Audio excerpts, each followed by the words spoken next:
All right. Hi. Good afternoon, everyone. Welcome to MMAAP Talks. My name is Melvin. I'm one of the board members of MMAAP, and we are here on MMAAP Talks episode 4, and we have our guest for today. He's going to talk about color management in Davinci Resolve. He's a multimedia artist and a colorist. He's a color enthusiast and a graduate of the Multimedia Arts and Sciences at Mapua University.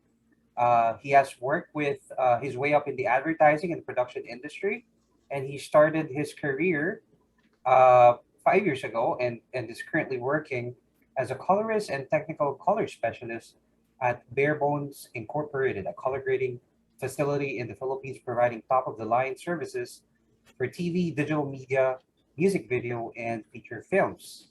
He also attended the 2018 Davinci Result Certified Colorist Workshops with Jobert Monteras.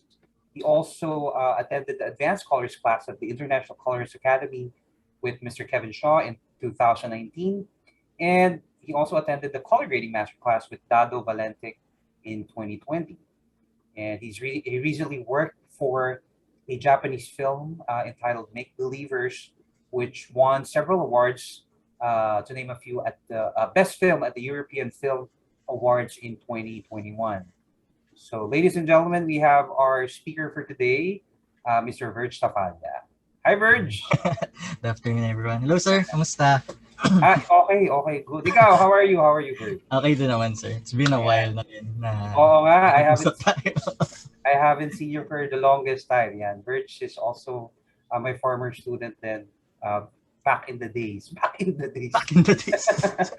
So Verge, I think maybe we can like share some of your knowledge and expertise when it comes to color management. Yes, sir. I think bit mo rin ang iyong reel. Yes, sir. Before we By the proceed, way, where are you play staying lang now? natin. Sorry, Yeah, sorry. i-play natin. Where are you Sorry. staying now? Nasaan ka ngayon? Sa bahay ko lang, sir, Cavite. Where Work you from now? home. Sa Cavite ka, no? Sa Cavite. Yes, sir. Cavite, sir. Medyo, Ayun. So, work from home kami. okay, set up mo para work from home. Kwartong-kwarto lang. Oo nga, sige. Alright, Ayun, sige, sir. anytime, Verge, you wanna share your screen and we can start talking about your presentation. Okay, sige. Before that, so, play ko lang yung demo reel ko. So, playing back. Yeah.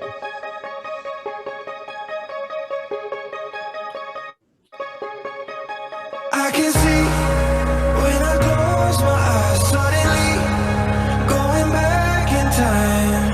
You were young, running wild, you were free. You were broken in love, and we did what we wanted. We did what we want, did what we want, did what we want, did what we want, did what we want, did what we want, did what we want, did what we want, did what we want, did what we want, did what we want.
So, that's my reel.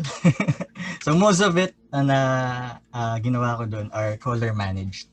So, everything there is almost color managed. Pero yung mga works ko from 2017 yata wasn't kasi hindi pa ako aware about color management that time. So, sir, let's proceed na with the presentation. Okay. So, short presentation lang, and then let's proceed with the demo sa Resovle.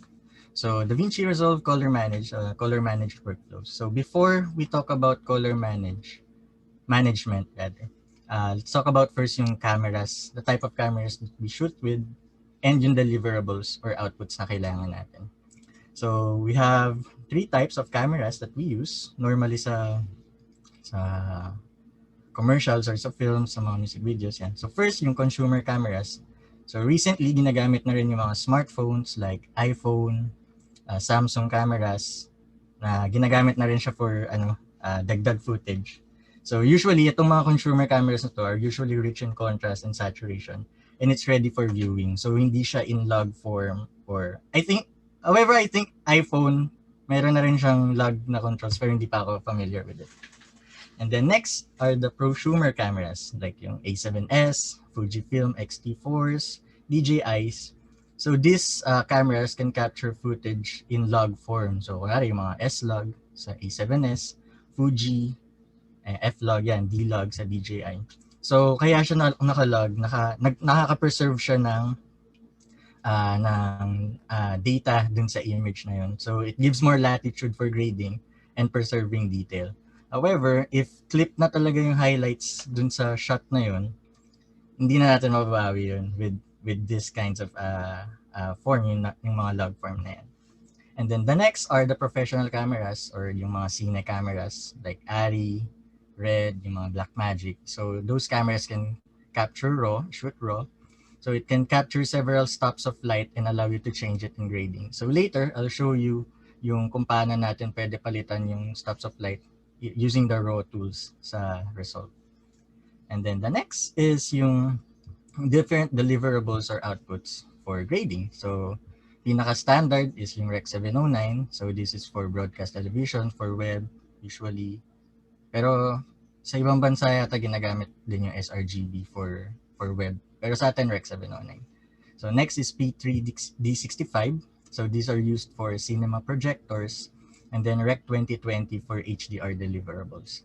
Etong dalawang to, yung P3 and yung Rec 20, ito yung rarely or halos hindi talaga natin ina-export dito sa Philippines.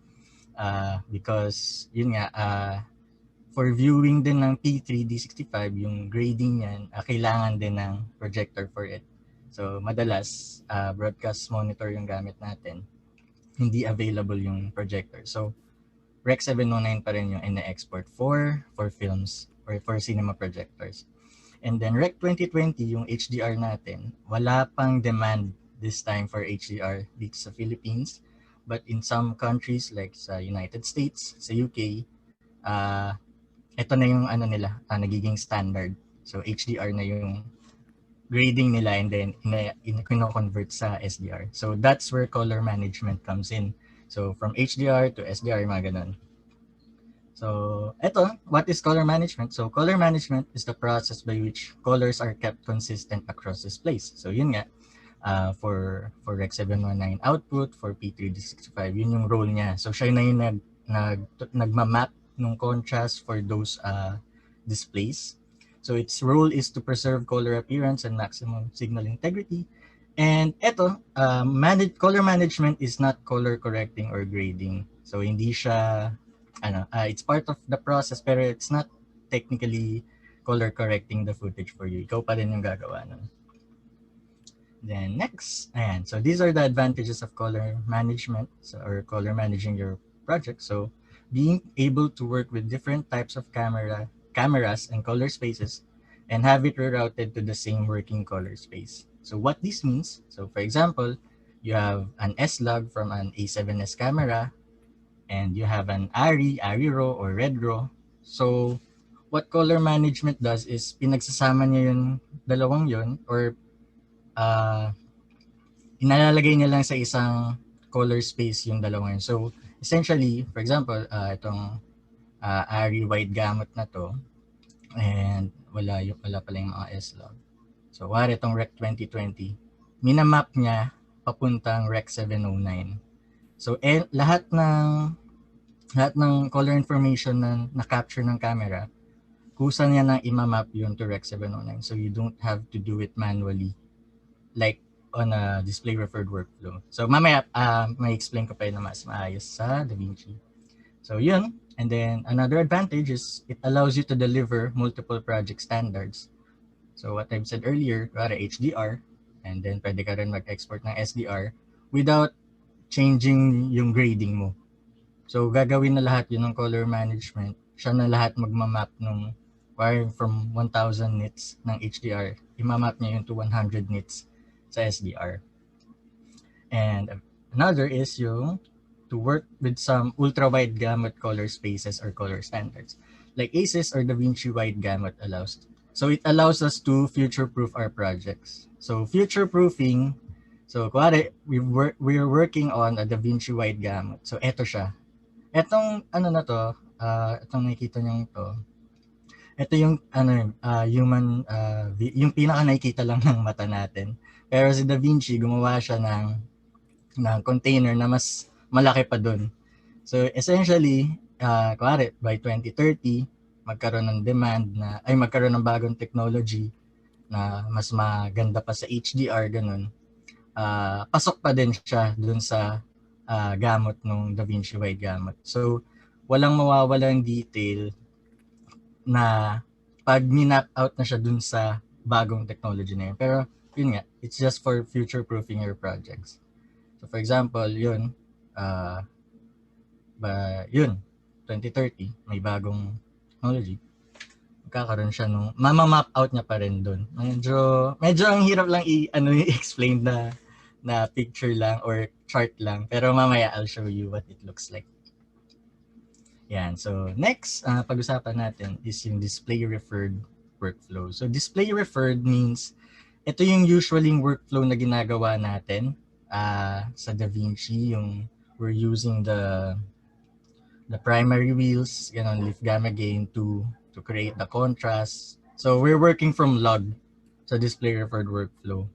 So tayo yung nagko-color manage nung mga shots, and then a disadvantage of display referred workflow is it can be difficult to manage different color spaces. So for example, may S-log ka and gusto mong i-match sa ARRI log C or sa red white gamut, medyo it will take some time to color correct it pa bago mo siya mapag-match-match.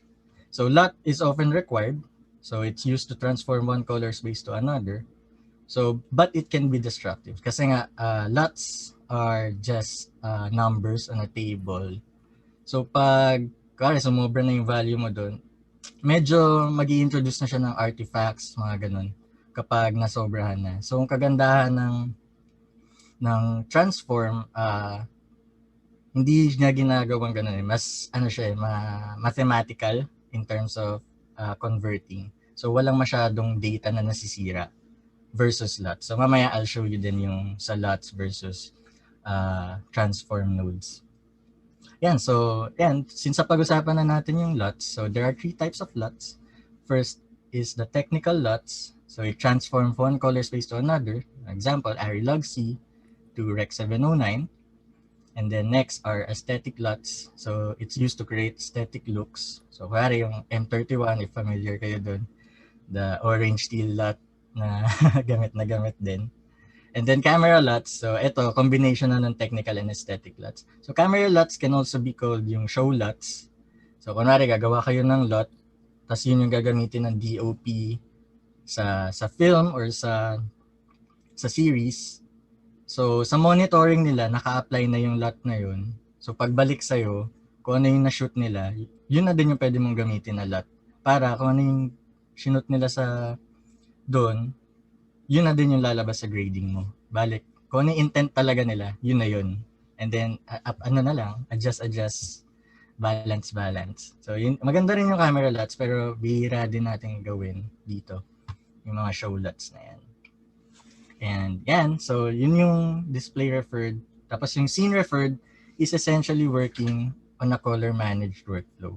So, everything na sinabi ko sa color managed, scene referred workflow din yun. So, keeps all the color value in scene space, color transformation. Yung transformation is handled by the software. Hindi na tayo yung magmamanualing gagawa ng contrast, magtutone up to Rec 709. So si Davinci na yung gagawa nun. And same with the advantage ng color managed, it tends to work better with multiple formats kasi siya na yung nag-convert for you. Okay? So let's move on now to Davinci Resolve. Yan. So I have a few clips. These are free clips from Blackmagic, from Ari's website, tsaka sa Red. So para matesting nyo din. And pwede nyo i-download ng libre naman siya. So you can test it out. So to set up a color managed workflow sa Resolve, so punta kayo dito sa settings and then go to color management. So ito, Davinci YRGB, this is display referred. Ito yung display referred na, ayan, di ba? Log form siya. So, ikaw yung gagawa ng contrast, ganun. So, using the lift and gain tool. Ayan. Add saturation ng konti. Yeah, so, normally, ganyan di ba? Parang lift, gamma, gain to create the contrast. This is how we normally work on a display referred workflow. So, Davinci YRGB, yan yung normally natin ginagawa. So, on a color managed workflow, and so I'll go back, color manage. So, choose this, itong color manage YRGB. And then for the preset, ayan, so para ito, SDRX 709. So, this is good for conventional streaming and broadcast. So, ito yung pwede natin gamitin sa mga TV, sa commercials, ganun. Na Rec 709 yung output. But I would recommend na gamitin natin yung Davinci wide gamut. Yun nga, for future proofing purposes na din. And the output color space is Rec 709 Gamma 2.4 kasi kung ano yung monitoring na gamit mo, yun din dapat yung color space na output mo. So para hindi magkaroon ng problema. Kasi kuwari, you're using an HDR monitor pero ang output color space mo Rec 709 Gamma 2.4. Mag-iiba yung itsura niya. It's not as intended na for HDR. So kailangan yung HDR, ipalitan mo siya ng, kuwari naka-Rec 2020 siya. So yung monitor settings mo, ibabalik mo siya sa Rec 709. Or vice versa, kung kailangan mo ng HDR, gawin mo siyang yung 1000 nits. Pero never mind the HDR muna kasi wala namang HDR pa dito. So yan, Rec 709 Gamma 2.4. And automatically, yan. So napansin nyo, di ba, nagbago yung contrast niya. May kulay na siya, like this. And mas buhay na yung image. So what it does was, yung log na form niya. So let's go back lang dun sa ito. Ito for example, sa ARI.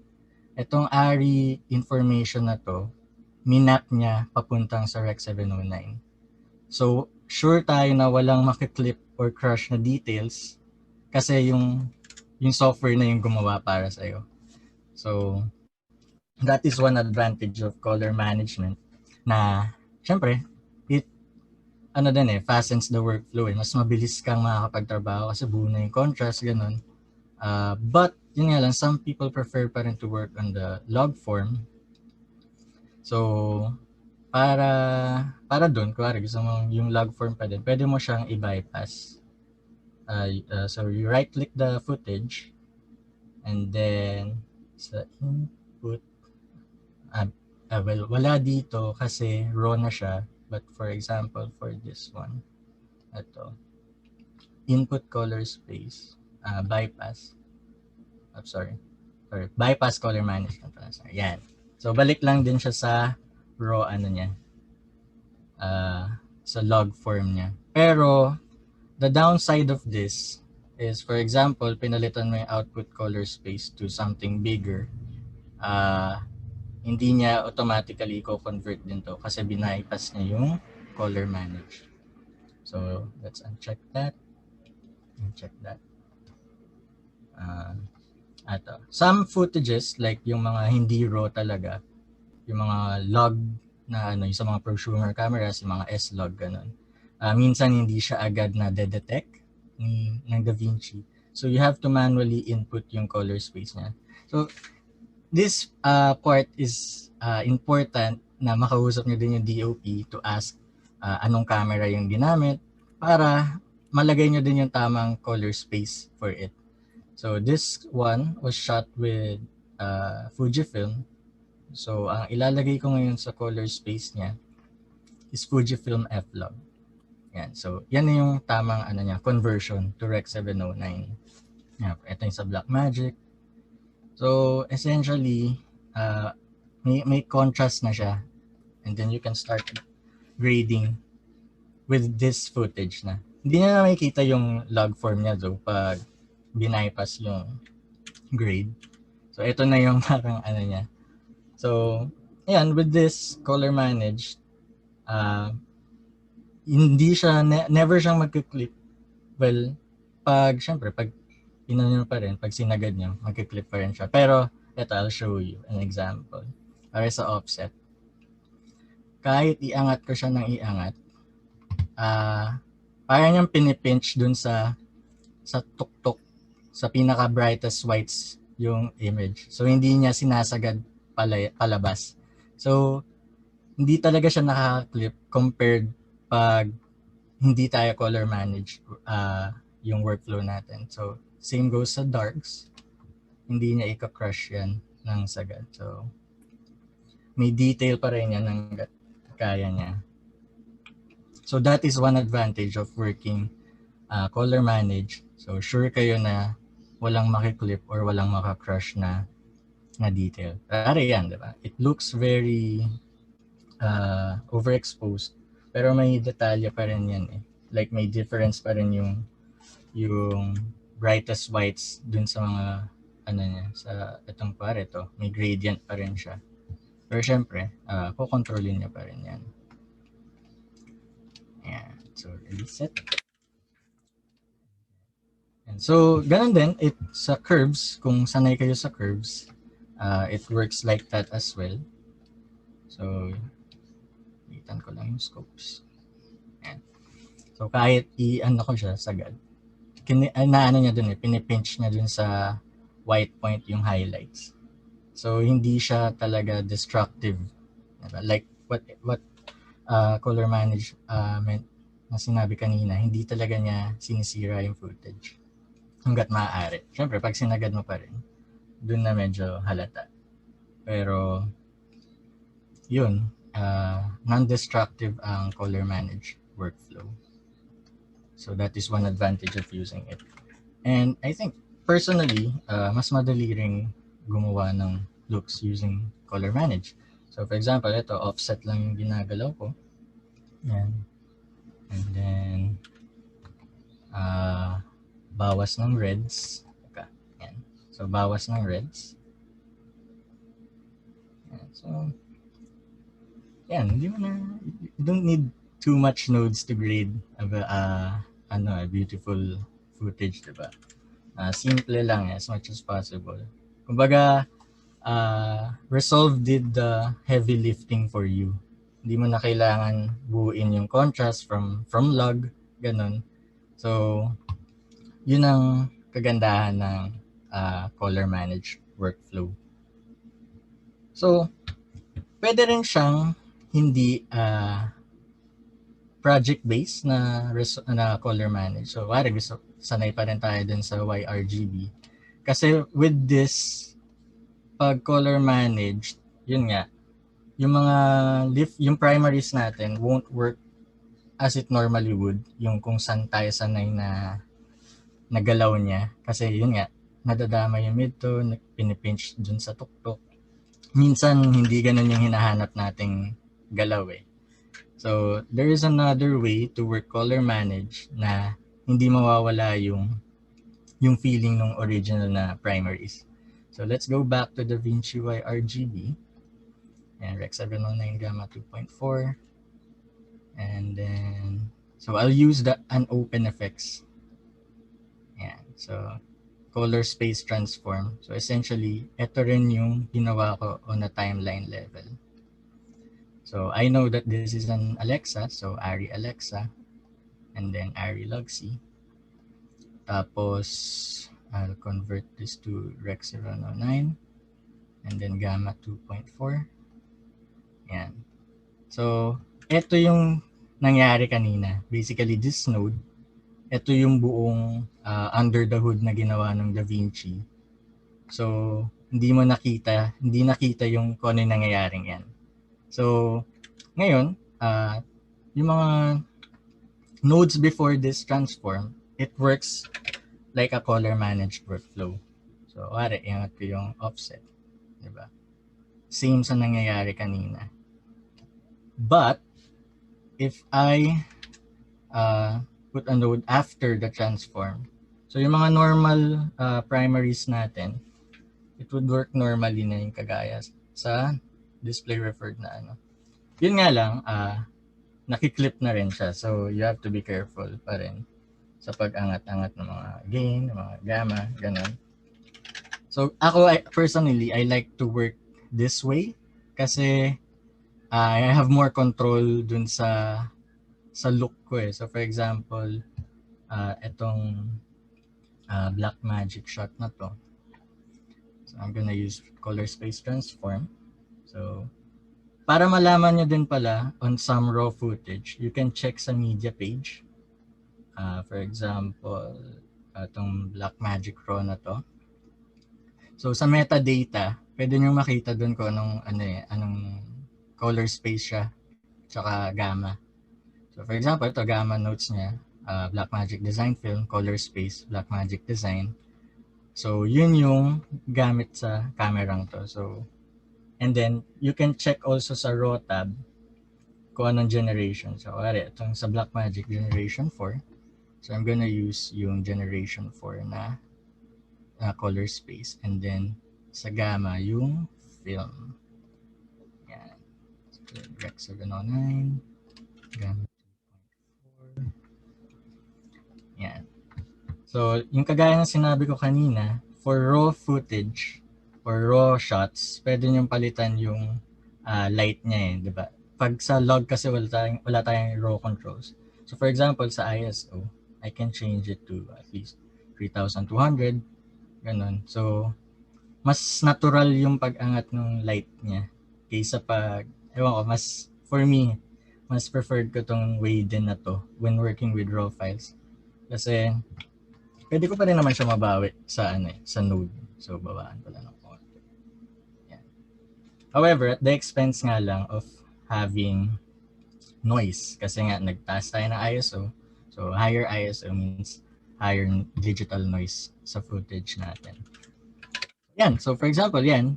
I would work on this. So, pare, ito yung hero shot ko. Excuse me. Yan. So, ito ngayon yung, pare, gagawan ko ng look. So, orange teal natin kunwari. Yan. So with just 2 nodes, nakagawa ka na ng look and everything na without making it complicated. So that's what I love about color managing my projects. Kasi hindi ka na mahirapan bumuo ng contrast from scratch. Excuse me. Mas mabilis ka nang makakatapos ng project. So imagine working on a feature film, pare 300 shots per part. So kung iisa-isahin mong i-primaries yun and contrast, medyo it will take some time. Kasi especially nowadays, speed na din yung kailangan kasi bumibilis na din yung mga turnarounds ng projects. So kailangan mabilis ka din magtrabaho. So, color management is one way to speed things up. Yeah. So, I'm just using the offset wheel pala.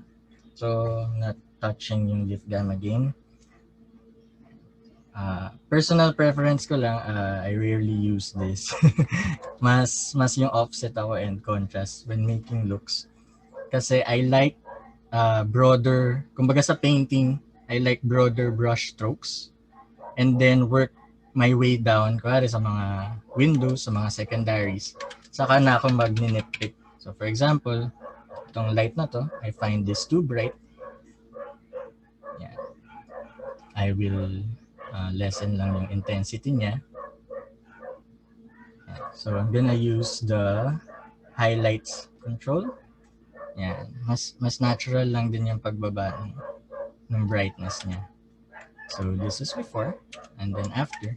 So that's why I like highlights. Hindi siya yung super strong na adjustment. Kumbaga may naiiwan pa ring specularity on the highlights. Pero yung roll off niya mas malinis compared when using gain or yung gamma. And then, sorry, may mga aso. So, kaya mag-add naman ako ng vignette. Yan. So, I'm going to ito, para yung inverse niya. And then, same, offset wheels lang din to lessen yung brightness and lessen ang saturation. There we go. So, now we have a graded shot using only 4 nodes na with the big help of color management, hindi ko na kailangan buuin yung contrast niya from scratch. Mas madali na i-controlin. So there are cases naman na when working on a node-based color management. So for example, this Fuji shot, hindi siya available dito sa input color space na to. So that is a problem then for some cameras kasi hindi pa siya supported ng node-based na color space transform. Pero pagdating dun sa color managed workflow, yan, mas marami siyang options eh. So eto may Fujifilm F-Log siya. So ewan ko kay Davinci bakit dapat same lang siya. Kung ano yung input color spaces dito dapat mayroon din sa color space transform. So I hope sa next or sa future updates nila ma-fix na yun. Yan. So Rec 709. So my workaround with this is I just grade it the old way. So yan, saka ako magli-lift gamma gain. Yan, maybe add some saturation, and then contrast. So pag ganyan, wala tayong choice na kasi hindi pa siya available eh. Pero there are plugins na supported na yung ibang inputs. Kaso nga lang, yung iba kasi may kaakibat na film emulation. So minsan nag-add siya ng look na sometimes hindi mo din gusto. So yun, it's up to you na kung gagamitin mo yung tool na yun. Pero I'm not familiar with other tools pa kasi. Yan, so manually ko na lang siyang in-adjust kasi hindi pa siya available. So that is itong color manager to, ito yung isa sa mga advantages niya over a node-based color management. Mas marami siyang inputs, mas marami siyang options for your shots.